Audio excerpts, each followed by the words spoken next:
हिम्मत कभी ना हारे, कमज़ोर कभी ना पड़े। ऐसा नहीं है कि सेहत हमेशा एक जैसी रहती है, ऐसा नहीं है कि हालात हमेशा एक जैसे रहते हैं, लेकिन जो लोग हिम्मत हार जाते हैं ना, जो कमज़ोर पड़ जाते हैं, यानी एक बंदे को डॉक्टर ने कहा है कि आपकी रिपोर्टें बताती हैं कि आप बड़े सख्त बीमार हैं, आप दवाई खाएं, लेकिन रिपोर्ट आपकी कहती है कि उनके बच्चों को भी कहा जा रहा है कि कोई 2 ही हफ्ते हैं, खिदमत कर लो।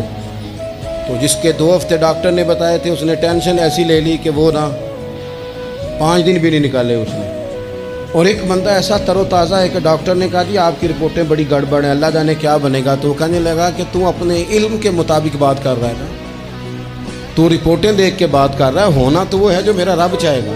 आप हिम्मत से लगे रहते हैं ना, हिम्मत से आप जद्दोजहद करते रहते हैं, कोशिश, लेकिन शर्त यह है कि आप ना बात मायूसी की कोई ना करें, आप आगे बढ़ें, आप कोशिश करें, आपके जज्बे मांद ना पड़े, आप खुशी के साथ, तवानाई के साथ, अच्छी अच्छी बातें सोचकर, ज़हन मुस्बत बनाकर, बार बार अच्छे पहलू ज़िंदगी के सोचकर आगे बढ़ें।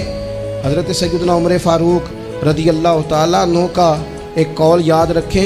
हज़रत उमर फरमाया करते थे, अगर तुम बुलंद मकाम हासिल करना चाहते हो ना, तो फिर कम हिम्मत कभी ना होना, फिर हिम्मत ना तुम्हारी टूटने पाए। हालात ऊपर नीचे हो जाएंगे, कभी कभी धूप छाँव का सामना करना पड़ेगा, लेकिन तुम्हारी हिम्मत कभी भी कमज़ोर नहीं पड़नी चाहिए, हिम्मतें नहीं टूटनी चाहिए, आगे बढ़ना चाहिए, जज्बे बेदार रखने चाहिए, रोज़ अपने आप को ताज़। इकबाल कहते हैं कि पलटना झपटना और झपट कर पलटना, ये लहू गर्म रखने का है एक बहाना। बस तू लगा रहे, तू कोशिश करता रहे, तो हिम्मत करता रहे।